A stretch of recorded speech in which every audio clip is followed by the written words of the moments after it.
Turki menaikkan biaya yang dikenakan kepada kapal komersial yang menggunakan wilayah Selat Bosporus dan Dardanella. Ini adalah berita di beberapa headline dunia. Sebuah berita yang membuat hati ini panas, iri. Karena kok mereka Turki ini bisa, kita Indonesia belum ada nyalinya untuk melakukan hal yang sama di Selat Malaka. Dalam sebuah pernyataan resmi pemerintah Turki baru-baru ini yang menyatakan bahwa dari tahun 1983 biayanya adalah $0,81 dibebankan per ton bersih untuk kapal internasional yang melewati selat tersebut. Setelah 40 tahun dengan keputusan Presiden, kami memperbarui biaya ini dan menaikkan ton bersih untuk kapal menjadi $4,42 per 1 Juli 2023. Angka ini bikin iri banget. Memang Turki ini punya alat tawar dan alat tekan yang dimainkan cantik oleh Erdogan. Selama menjabat dirinya 20 tahun lebih, memang rezimnya dijalankan dengan setengah otoriter. Namun untuk negaranya, dia sangat mementingkan kekuatan Turki dalam kedaulatan negaranya.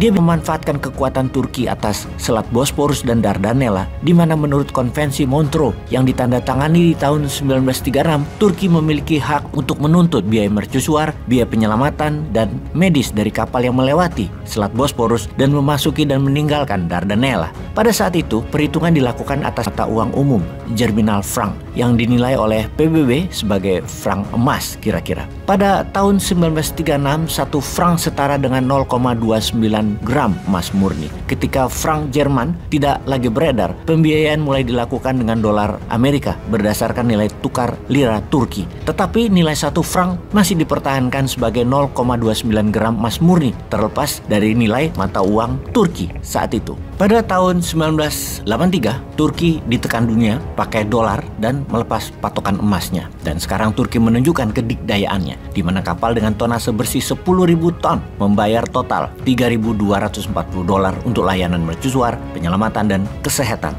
$16.000 pada 7 Oktober 2022, di mana waktu itu Turki sudah memainkan perannya di perang Ukraina, jadi punya alat tekan. Kemudian sekarang dengan tarif baru yang akan disahkan 1 Juli 2023, sebuah kapal dengan tonase bersih 1.000 ton harus membayar $17.760.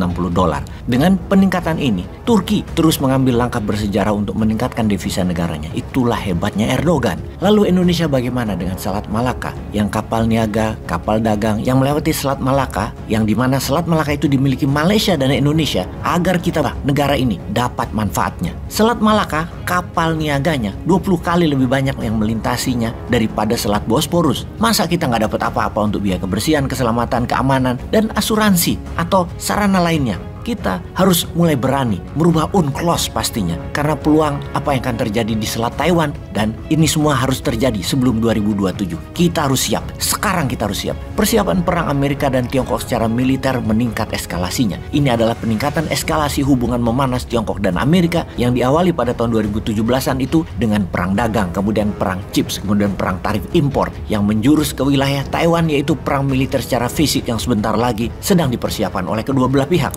Sudahkah Indonesia siap untuk mengantisipasi, memanfaatkan peluang tersebut? Kita semua tahu dalam sebuah sejarah bahwa dalam Gold Rush di tahun 1849 kala itu, di mana 1 juta lebih warga Amerika pindah dari sisi timur Amerika ke sisi barat dengan sebutan kala itu adalah Go West atau pindah ke barat, karena didapati sumber emas di California, sisi barat Amerika. Maka pameo tersebut mengatakan orang yang kaya itu bukan penambang emas yang menemukan emas, namun penjual dan pabrik sekop lah yang untung terbesar. Sekop itu dibeli oleh mereka yang dapat emas, yang nggak dapat emas juga beli, di mana hanya 5% yang dapat emas dan hanya 0,1% yang jadi milioner. Namun pabrik dan penjual skop menjadi milioner terlebih dahulu dan stabil mendapatkan income tersebut. Amerika dan Tiongkok bisa dikatakan gold digger saat ini. Indonesia harus jadi Turkinya ASEAN, Turkinya Selat Malaka. Kemudian secara dagang Indonesia harus jadi pembuat dan penjual skopnya. Indonesia tahu nggak skopnya selain Selat Malaka? Alat tawar diplomasi dan komoditas lainnya sebagai alat tekan. Banyak loh selain skop. Gold digger itu juga perlu bom. Peace.